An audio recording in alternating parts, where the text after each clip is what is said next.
You've probably heard the story of Room 209, the ghostly screams echoing down the halls, the terrified guests checking out in the middle of the night.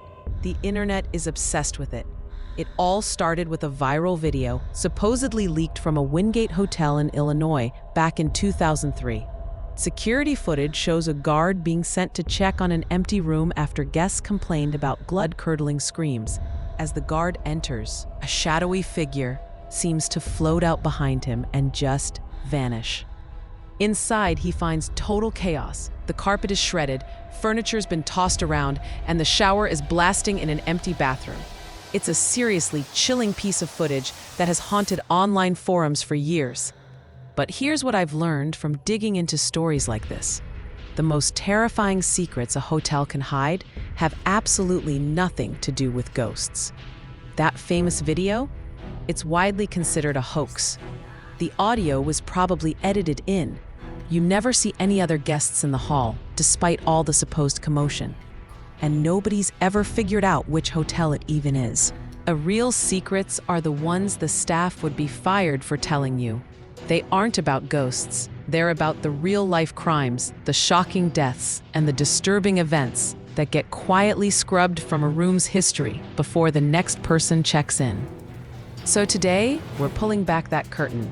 And trust me, what we found is far more disturbing than any ghost story. For our first story, forget the haunted, rundown motels. We're heading to a luxurious Hilton in Rye Brook, New York, and it involves the heir to one of America's most famous hotel fortunes. Ben Novak Jr. was the son of the man who built the legendary Fontainebleau Hotel in Miami Beach. He was basically hotel royalty, a multimillionaire with his own successful company. On the morning of July 12, 2009, Novak was at the Hilton managing a huge convention for Amway. He was staying in the penthouse suite, room 453. When he didn't show up for work, his wife, a former stripper named Narcy Novak, said she went to check on him.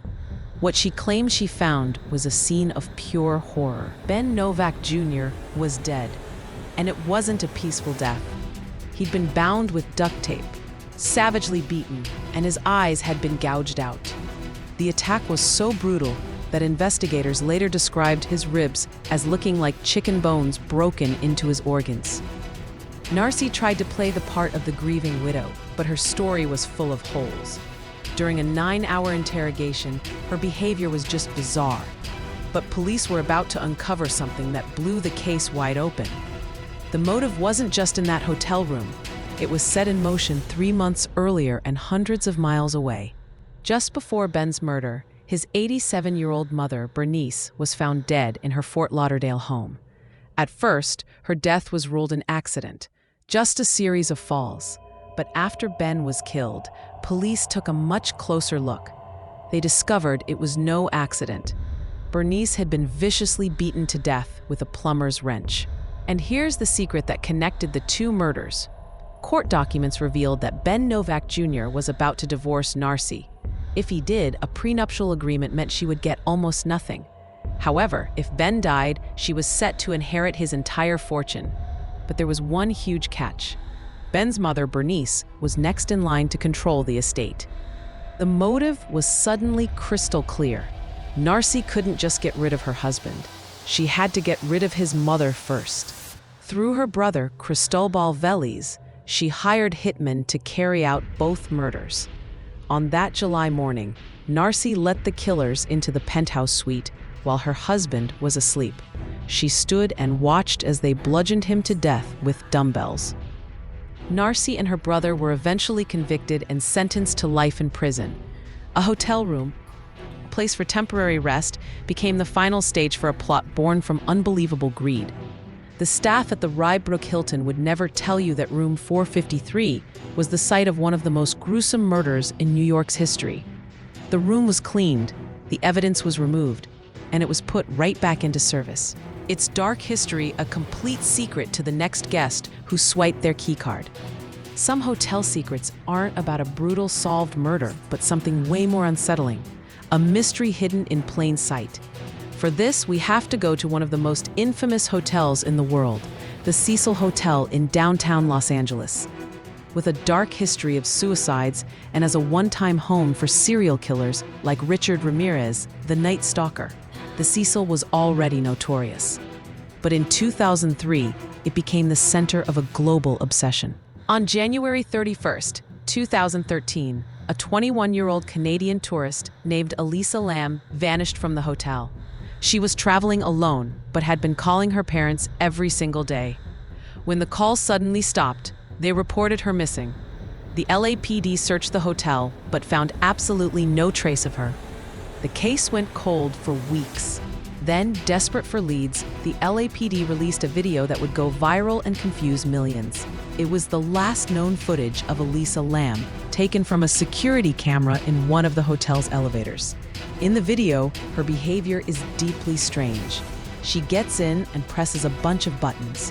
When the doors don't close, she frantically peeks out into the hallway, like she's hiding from someone.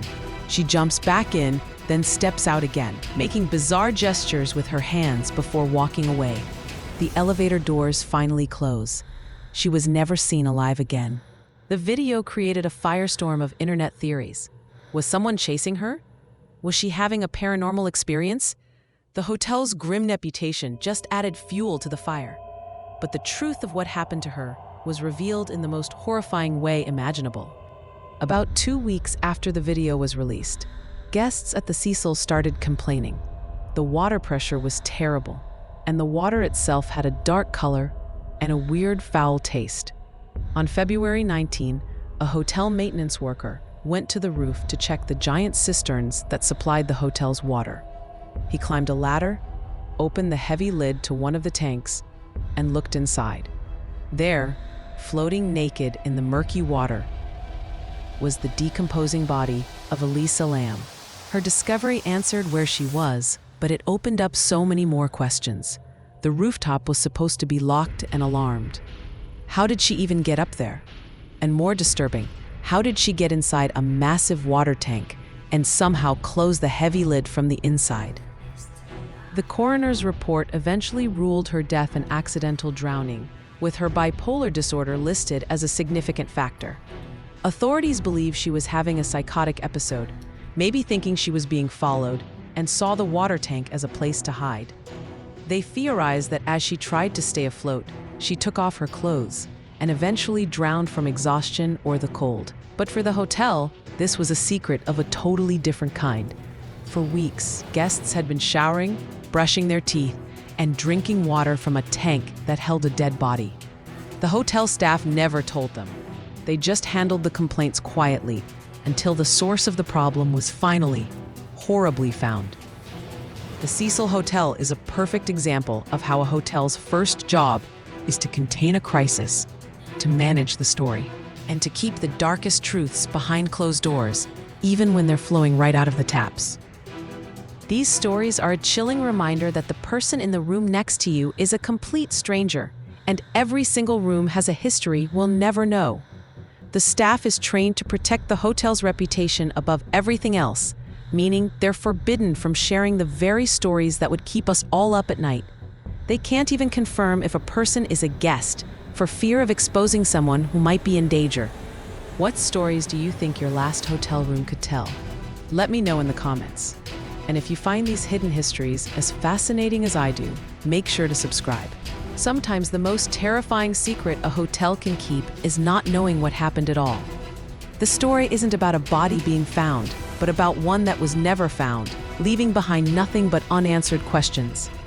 This brings us to Las Vegas, a city built on transience and secrets, and the disappearance of 21-year-old Jessie Fosters. In May of 2005, Jessie, a young woman from Canada, decided to stay in Vegas after a trip. To her family back home, it seemed like she was living a glamorous life. She'd met a rich man and moved in with him. But the reality of her life was far, far darker. Less than a year after she arrived, Jessie vanished without a trace. Her family last talked to her on March 28, 2006. The next day, she was gone. Her live-in boyfriend claimed she just packed her things for a dentist appointment and never came back. But her family knew something was terribly wrong. She had left behind her makeup and her hairdryer, things they said she would never leave behind.